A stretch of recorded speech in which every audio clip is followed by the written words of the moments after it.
Alex fighting back in Texas for the first time in a couple years. I guess what's the excitement level like for you? Is it a special night? Yeah, it's always cool to fight in Texas, especially here in Dallas, because everyone thinks it's kind of like fighting in my home city, and it's not. Like Houston's my home. There's a little extra pressure.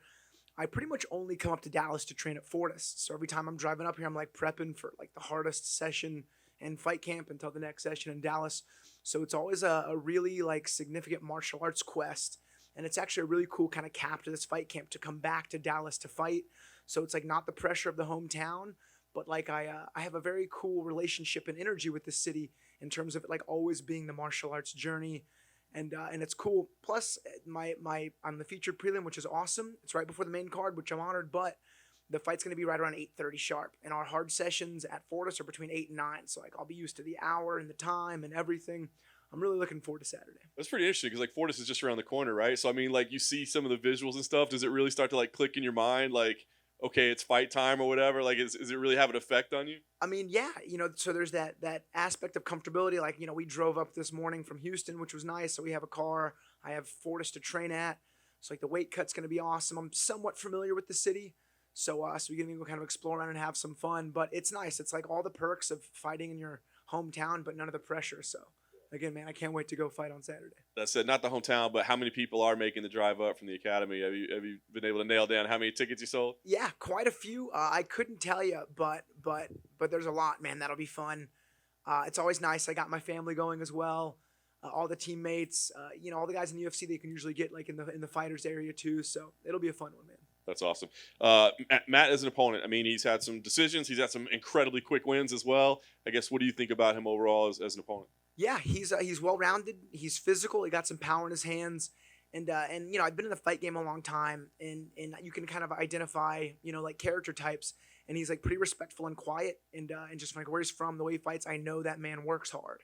So I got granted I would have worked hard no matter what in camp, but this camp was notably more challenging than previous camps, which says a lot because I've never like ill prepared. Especially back before I really started doing this full time. I guess I've been doing it full time for a while.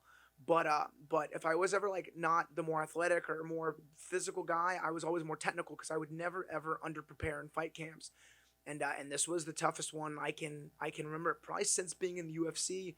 And it's nice because I'm coming in a fight week a bit lighter, I think because of the intensity in training. And it was cool because I had some teammates fighting on this card. They unfortunately had to pull, but if anything, that goes to show the intensity of the training.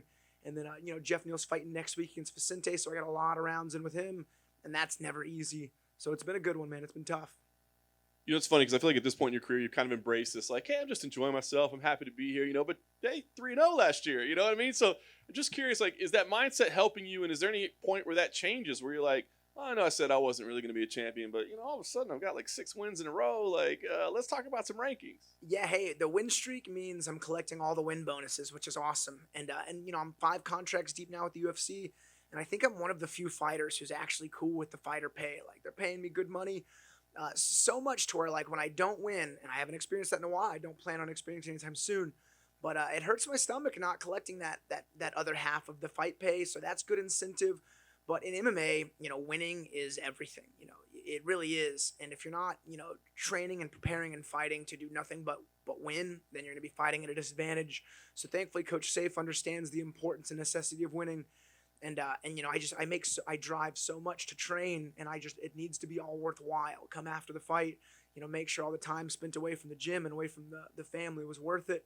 And plus, I had a loss, my last loss. I had to like kind of sit back and ask myself why I was doing this, and there was no hesitation. But like the one real meaning and purpose to fight was to feel the emotions, because it's a really intimate thing you have to go through personally. And just like the feeling is the coolest thing. But what happens is if you get too caught up in the emotions, you fight a little crazy. At least I'll fight a little crazy if I just go out there and swing for the fences. So on this one, I'm going to try to keep it super technical and naturally very aggressive and go from there. But it's been a really cool kind of journey the last few years. This is my 16th fight in the UFC. My goal was 10 fights, then it was 20 fights, now it's 30 fights. So I'm looking to put a double-digit winning streak together. That's interesting. I was going to ask you kind of what the goal was moving forward, because I do feel like you're kind of motivated by different things than necessarily. So, are you wanting to fight again quickly, or is it names? At one point you were looking for legends. I mean, what is the move from here? Yeah, I'll always take a legend. After this one, there's I know it's kind of cliche, but by no means am I looking past this fight. So I got one guy's name on my mind, and that's Matt. Looking to fight super hard Saturday. And then beyond that, as much as I love a full fight camp, it is pretty taxing.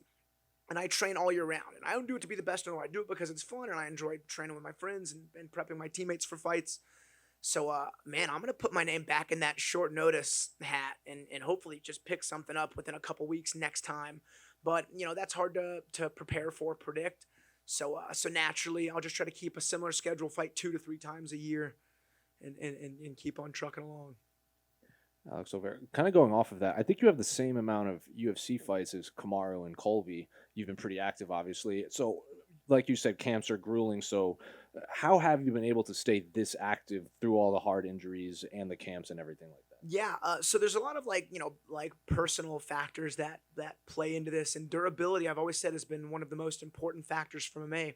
I had some really good training partners and friends back in the day, and they were the most talented and skilled, but their bodies just couldn't hold up through not even the fights, but the fight camps. And I've been able to do, like in 2015, before I got to the UFC, I think I fought like 9 times that year. There was a boxing match, a kickboxing match, like 2 sub-only jiu-jitsu matches, and like 6 or 7 MMA fights. And I was able to take like very little damage. So thankfully, naturally, I'm a durable guy. So that plays a big factor. And my wife is always telling me, she's like, you need to stop training so hard out of fight camp. And I'm like, yeah, it's just too much fun. Plus, it allows for the short notice, call-ups. So I think durability is probably the best factor on that one. And speaking of Matt, how much did you know about him before you got the offer? Much like all my other fights, I had just seen all of his fights. I think there was one fight that I had missed. It was an early fight. I went back and watched it, but it was after he knocked out Nick Diaz's training partner. I think his name's Martin Saint, if I'm not mistaken. And the only reason I watched that fight so intently is because I track the roster and I track the fight cards like you wouldn't believe on Tapology. I don't know who runs the website, but that's the best MMA, record website ever. And I was like, how did this guy get signed to the UFC? So I did some research. My coach, Matt Wall, did some research. Turns out he was one of Nick Diaz's homies. And I don't know what kind of deal they had worked out, but he got to fight on that card. If I'm not mistaken, this is very unofficial detective work. But I was like, I watched that fight. I was like, he should get steamrolled by Matt, and sure enough, he did. But yeah, I've watched all of his fights, and after he I think fought his 3rd fight, I was like, I will probably end up tying up with him. Now, to be fair, if my goal is 30 fights in the UFC, I got 15 more. I couldn't imagine there's a welterweight I'm not going to cross paths with naturally, other than a teammate. So yeah, I was kind of like prepared to fight this dude, a year and a half, 2 years ago. So since you've done all this research, Matt is one of 2 UFC fighters that have sub 20-second knockouts. The other one's obviously Anthony Johnson. Is he that good, or is he just fighting to the level of his competition, like you said, against Martin in one of his previous fights? I mean, yeah, he's done great with the fights he's got, and you can't take anything away from that. I believe that was a bit of an undermatched fight for him. And then his previous fight, Witt, he's pretty seasoned. But again, I watched the technical breakdown of that one, and I don't want to say too much about what we look for in fights, but that was a right place, right time punch. Good for that man. I've been trying my whole career to get those. So no, and everyone's like, he's got power in his hands. I'm like, I know he's got power in his hands, but like, who doesn't? Like in the UFC, if you're not dangerous with your boxing, then you don't belong in the UFC. So this has been a cool fight camp. I've been training with Jeff, who probably hits harder than any welterweight on the roster. So it's been a good one. It's been a fun one.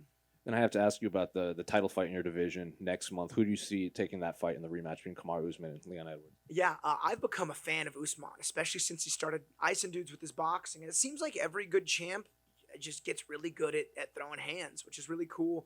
But Edwards, he's not an easy fight for anyone. Just like stylistically, he's long. He's a pretty big welterweight. He's pretty long.